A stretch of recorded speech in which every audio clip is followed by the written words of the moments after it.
"Yeah, sweetie, don't worry. I'll tell her you were here all evening." Those words from my mother-in-law I heard through the closed bedroom door. And in that second, the entire last year of my life suddenly clicked into one clear picture.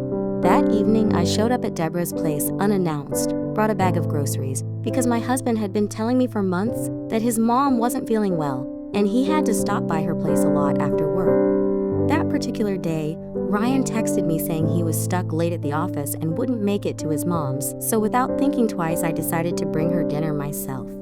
She opened the door with the phone wedged between her ear and shoulder, waving me in without breaking off the call. She looked completely healthy, color in her cheeks, nothing like the frail mother-in-law my husband had been describing for months. I remember thinking she must be feeling better today. She pointed at the kitchen, mouthed for me to wait a second, and went back into the bedroom to finish her call, leaving the door not quite shut behind her. I stood alone in the hallway, surrounded by the familiar smell of lavender and coffee, looking at the photos on the wall, the wedding picture where she's holding baby Ryan, our family shots with the kids, the grandkids at the lake house last summer. And that's when her voice reached me, muffled but clear enough. "Yeah, sweetie, don't worry. I'll tell her you were here all evening." I froze with my hand halfway to a frame on the wall, listening, unable to pull myself away. "Love doesn't ask permission. I just want you to be careful," she was saying to Ryan, and his voice came through the phone answering something I couldn't make out, but I recognized that tone as clearly as I'd recognize my own heartbeat. I suddenly couldn't catch my breath, and one after another, images from the last few months started surfacing in my head. Images I'd been explaining away with the most convenient version every time. A month earlier, I'd found a receipt from a flower shop in his jacket pocket, and when I asked him about it in the kitchen, he didn't even look up, said calmly he'd bought his mom flowers because she wasn't feeling great.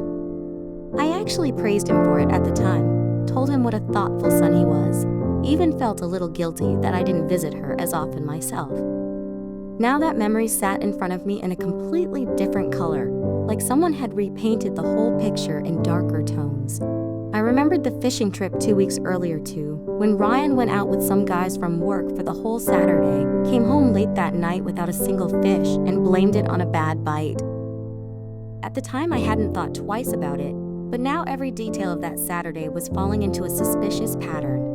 An unfamiliar perfume smell, that weird nervousness with his phone all evening. I remembered Deborah's birthday 2 months back too, when Ryan spent forever picking out a gift, asked my opinion on what perfume she'd like, bought an expensive bottle and wrapped it himself, very carefully. Now it struck me as strange how much effort he'd put into an ordinary birthday for his mother, like he was trying to impress somebody else in the room too.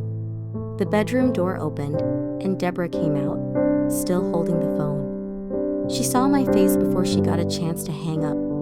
The panic in her eyes shifted fast into some kind of calculation, how much I might have heard, and then into something that looked like the exhaustion of someone who could finally stop playing a part.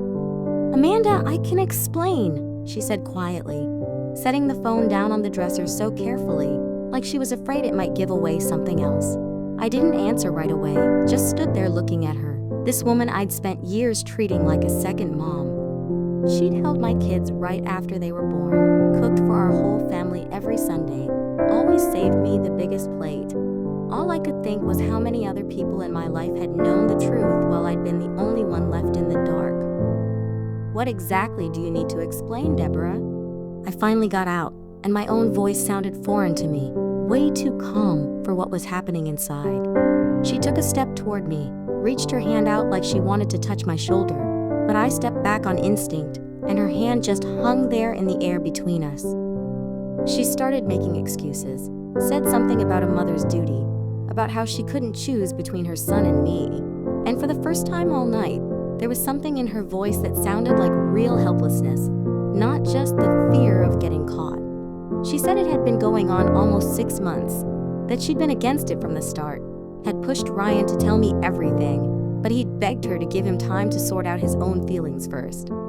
I asked if she knew who the woman was, and Deborah hesitated, then nodded, said it was an old classmate of Ryan's, someone he'd run into by chance at a reunion that spring. That reunion suddenly hit me like a wave. He'd told me about it back then, laughed about how everyone had aged, and I hadn't even asked for a single name. "You could have chosen the truth," I answered quietly, grabbing my bag off the chair. "You cooked for me every Sunday, held my kids in your arms, and this whole time you were helping your son lie to me." She tried to say something else as I walked away, some line about loving me like a daughter, about how it wasn't supposed to happen like this. But I was already out the door, not looking back, dialing my husband's number, ready to tell him I knew everything. I didn't call Ryan from the car, decided to wait until I got home so I could talk calmly, not while driving. My hands shook on the wheel the whole way, and I had to pull over a few times because I couldn't focus through the tears that had suddenly started falling on their own. The kids were sleeping over at my mom's, so all that waited for me at home was silence, and it was in that silence I finally let myself really feel the pain I'd been holding in the whole drive. I sat down in the kitchen, set my phone on the table in front of me, and waited for Ryan to finally get home from work he might not have even been at this whole time, as I now understood. He walked in at 10 that night, tired as usual, kissed me on the cheek, and started telling me something about a rough project, and I just sat there looking at him, trying to figure out how long I'd managed not to notice this other person standing next to my husband. "I was at your mom's today," I said once he finally stopped talking, and I watched his face change instantly, go pale. He tried denying it all right away, said he didn't know what I was talking about, that I must have heard wrong or misunderstood something. I calmly repeated the alibi line to him word for word, and watched his confidence drain out with every word, until he finally sat down in the chair across from me, covering his face with his hands. "It started in the spring, at a reunion," he began, and then told me everything slowly, like every word physically cost him something. "Her name is Kelly. They went to school together, hadn't seen each other in about 20 years, and at that reunion they just started talking, exchanged numbers, and within a few weeks it turned into something he said he never planned on and never wanted." I asked if he loved her. He stayed quiet a long time before answering that he didn't know, that everything had gotten mixed up in his head, and that he himself didn't understand how he'd let it get this far. That answer hurt worse somehow than if he'd just said yes. That uncertainty meant he didn't even have a clear excuse for what he was doing to me. I asked if they'd slept in our bed while I was at my mom's with the kids some weekend. After a long pause, he nodded, not able to say it out loud, and that detail hit me harder than anything else. The thought that the familiar space of my own house had become the backdrop for this. I asked why his mother specifically had agreed to cover for him instead of just refusing to be part of it. He said at first she'd flat out refused, screamed at him, threatened to tell me herself, but eventually gave in because she didn't want to lose contact with her son if he got upset and cut her off. Listening to this, I wasn't just thinking about my husband's betrayal, but about how many Sunday dinners, how many holidays, how many moments of trust had actually been soaked in this lie from both of them. I kept wondering if she looked me in the eye at that Sunday dinner 3 weeks earlier, knowing everything she knew, handing me soup like nothing was wrong. Ryan tried asking for forgiveness, said he was ready to fix everything, go to counseling, end things with Kelly right away, do whatever it took if I just give him a chance. I listened to him and realized this wasn't about whether I could forgive the affair itself anymore. It was about the fact that I couldn't picture a life anymore where I trusted him, or his mother, knowing now how easily the two of them had managed to look me in the eye and lie for months. I told him that straight, no yelling, no tears. Those had already dried up somewhere on the drive home, and he understood I wasn't changing my mind on some emotional impulse. The divorce dragged on for months, exhausting, splitting up assets, arguing over the custody schedule, awkward run-ins in courthouse hallways. The hardest part was explaining it to the kids. Our younger one was only 5 and just asked if Dad was going to live in a different house now, and our older one, already 9, went quiet for a few days before finally asking me straight out if it was because Dad had loved someone else.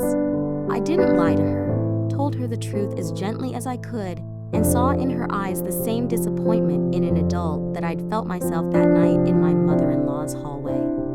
Deborah tried reaching out to me several times, texted, asked to meet, asked for a chance to explain in person. I didn't respond for a long time, wasn't ready to hear excuses. Eventually, she showed up at my house unannounced, same way I had once shown up at hers. I let her in because I knew that conversation was going to happen sooner or later regardless. She sat down at my kitchen table and stayed quiet a long time before she started talking. "I'm not asking you to forgive me for what I did," she finally said, looking me straight in the eye. "I know I don't deserve that, but I'm asking you not to punish the kids for my mistakes." I looked at her a long time, this woman who'd been part of my life for so many years, and told her straight out what I'd already decided in the car on the way to the divorce. That between the two of us personally, it was over. There was no trust left and probably never would be again. That I wouldn't be inviting her to family gatherings or sharing my life with her anymore. I added that this line was between the two of us, not the kids, because they loved their grandmother and shouldn't have to pay for the decisions the adults around them made.